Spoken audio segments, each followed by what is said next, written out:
The first bird of the day in Sax-Zim was one of our fall migrants that stick around into early winter. Yeah, snow buntings nest up in the Arctic, but winter in the Midwest. And so we're going to bird around the bog today. And yeah, I had a surprise encounter. Well, I guess I already gave it away with the in this episode section and the title and the thumbnail, I guess. So stay tuned. Welcome to Virtually Live. Fill in the blank here, Sparky, later. It is mid-October. Yes, I know, it's been a long time. It's been a crazy busy summer. Went on a birding trip to Florida. Maybe you caught the video on my YouTube channel. Took the family to Quebec, rural parts of Quebec, and had a blast.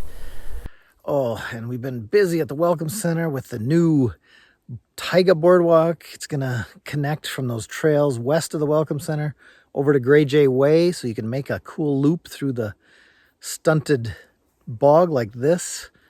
And the new spur is called the Becky Listig Spur. So thanks to Mark Listig for financing that. Absolutely. That boardwalk will definitely be done before the snow flies. Well, before winter, before we open on December 2nd. Yes, that's when the Welcome Center opens for the season.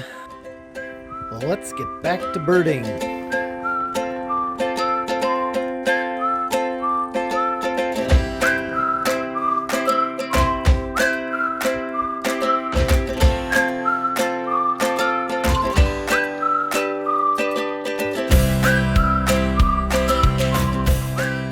Driving along past this beaver pond creek, and I saw a wood duck out of the corner of my eye. And they're very skittish, but I thought, if I park up here, walk back, kind of sneak back, I'll get some video. Well, I was pretty shocked because I wasn't the only one chasing the wood ducks. This muskrat was just harassing the wood ducks, just following them, swimming around the pond. It was funny, and the wood ducks didn't seem too bothered. At one point, one of the males just kind of skittered away a little bit, but muskrat caught right back up to him. And I thought the wood ducks were afraid of me.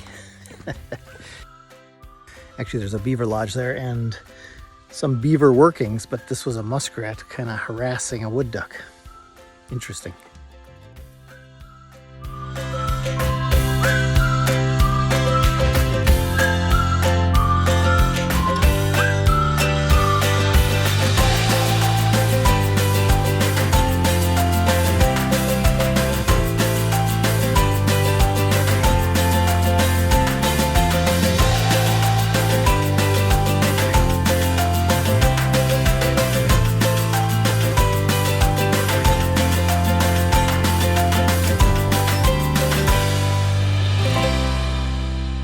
One of the most underappreciated natural spectacles in the Sax-Zim Bog is when the tamaracks turn their peak gold, and that's usually mid to third week in October.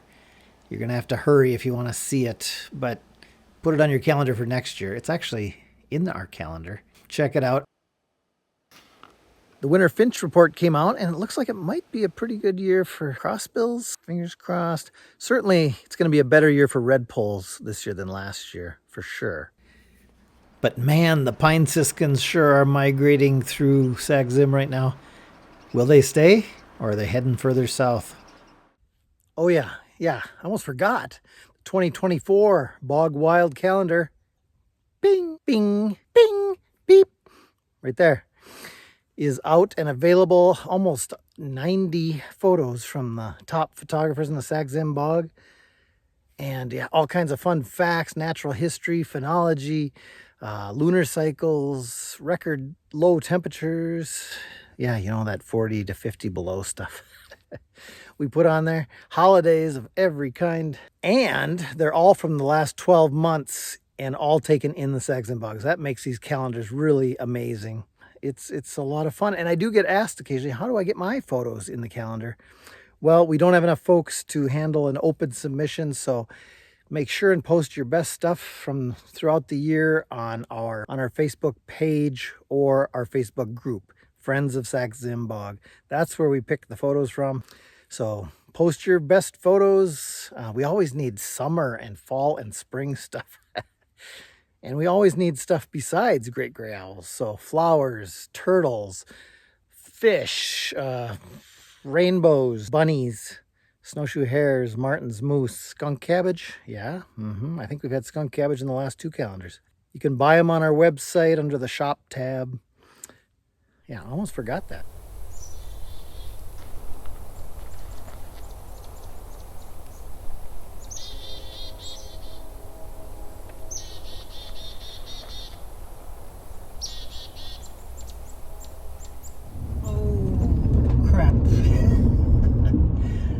The great gray just flew over the road. All right, we're gonna pull over.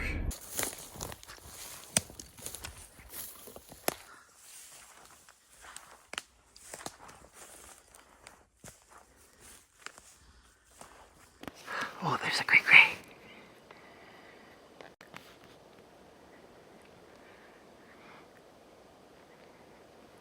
Right over there. Just waiting for him to pounce. He's intent on something in the sphagnum moss.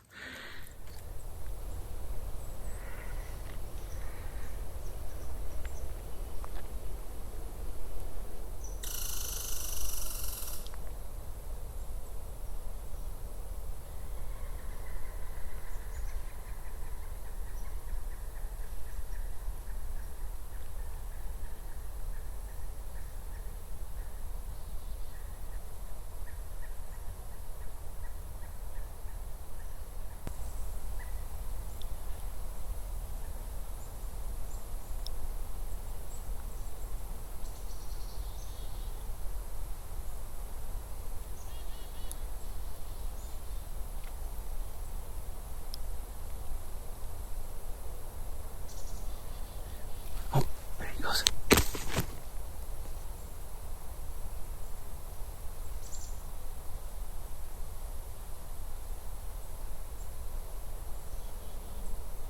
Oh, wow.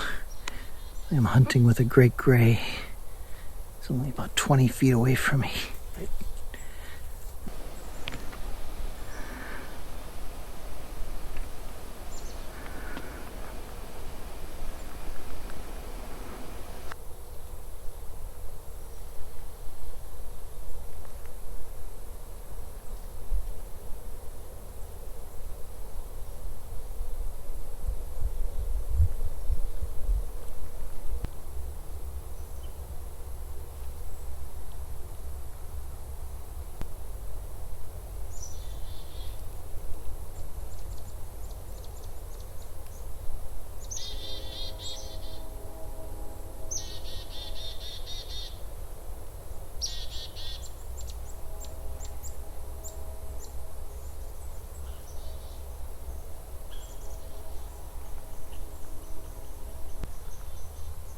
Well, that was pretty amazing. Anytime you spend time with a great gray owl is a red letter day. And I was kind of kicking myself because I was on Admiral Road and a great gray flew over the road. It was perched in a snag with beautiful yellow tamaracks behind him. It would have been an awesome shot, so I was kicking myself, but I saw him land in the bog. And I thought, oh, put on the rubber boots and go in. And who knows, this could be one of the young ones from this summer. Intently hunting, just staring at this one spot in the moss, and might get distracted for a minute by a squirrel, but just staring down. I left my tripod at the car, of course, and that was a mistake, but I was hand holding, hoping to get some slow motion video, and I'd do it for a minute or so, and then my arms would just ache and have to get another clip and another clip. Finally, he twice kind of dove off the perch, but didn't get a vole. Absolutely wonderful. Lost track of him now. Some Canada jays over there. I might try and track them down. That was fun. All right, better get to work.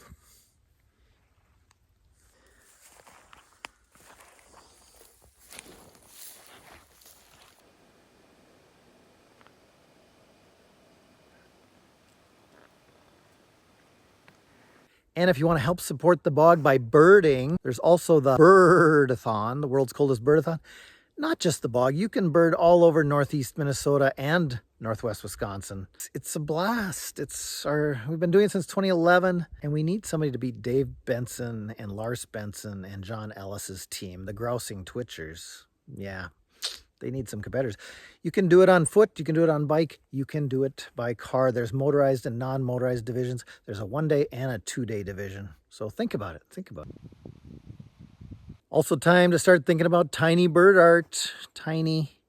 5x7 or 6x6 or smaller. You need to get your submissions in by early January, but you know what? If you get them in sooner, they'll be up on the website longer and might generate more interest, so sooner the better.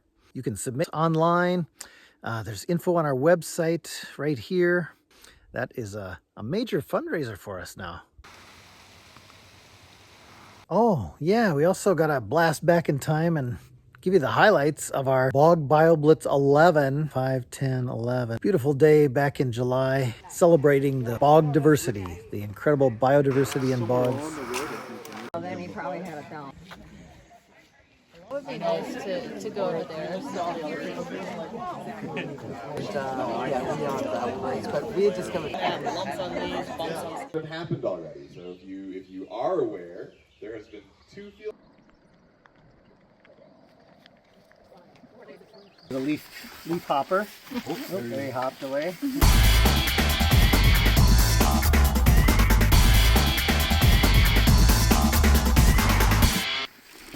And then that is a male crab spider.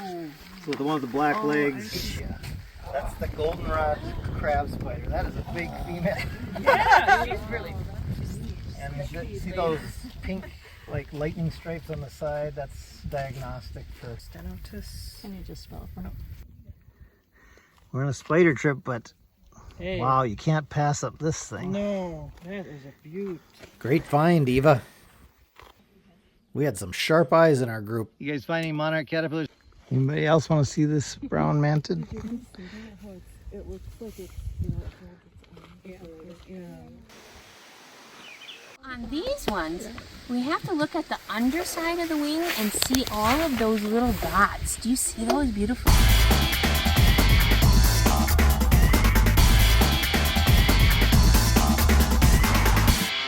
Dots?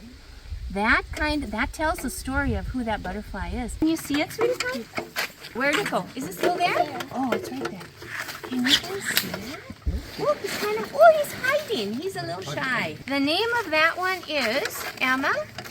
It's called the red-banded leafhopper or the candy stripe leafhopper. So it's a leafhopper, and he has all these amazing colors on him.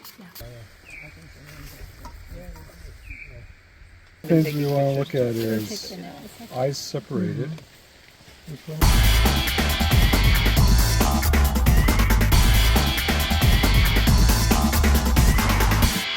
Oh, yeah. That's a club tail. It's a club tail. We found 16 unique species. The highlight was arrowhead spiketail, which Jeff caught on Stony Creek. I was out with all the. You won! We found 32 species of fungus. A couple things that I was really excited about.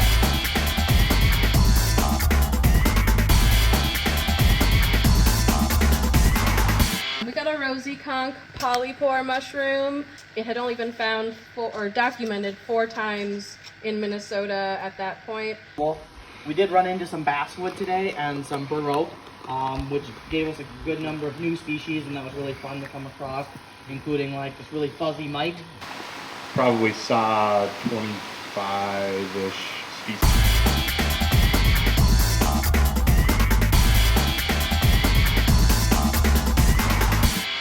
And I think I brought back about a dozen of the cooler ones, so that puts us somewhere. One of the butterfly highlights was bog copper, which is a cranberry specialist, but in this part of its range, any cranberry won't do it. Usually likes a little bit more mineral-rich substrate or a little bit wetter. And there was a guy from Japan studying mite taxonomy.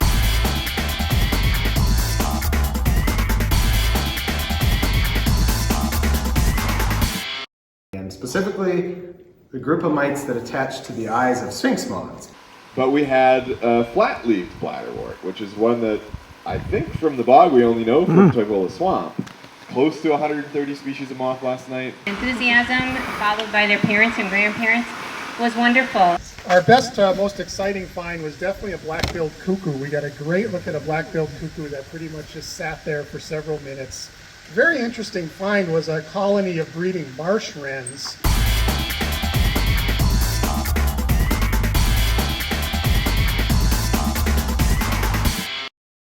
And they were not in cattails, they were in scouring rushes. It was a big, massive scouring rushes, just a few cattails mixed in with them, and several marsh wrens were singing in there. And this is a new species to science that I'm working on, and I haven't seen it this far southeast. So.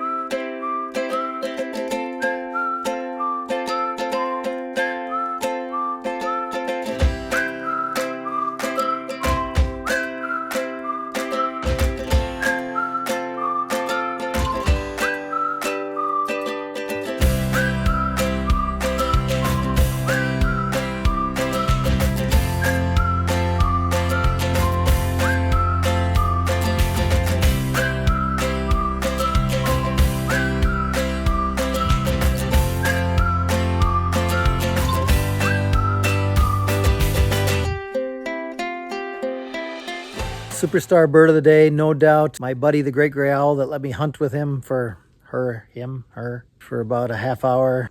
Didn't even look at me, 7 feet up in this tree. Superstar mammal of the day has to be that kind of crazy brazen muskrat chasing that wood duck around the beaver pond. All right, take care, everyone. Get out there, keep your feet in the fallen leaves. It is gorgeous. Keep your eyes up, looking for those first rough-legged hawks. I know Hawk Ridge had some in Duluth, so they should be back to the bog as well. Oh yeah, and keep your eyes looking at these tamaracks. Well, not these, but the tamaracks we've seen all over the bog today, nearing their peak. It is October 16th. Check it out.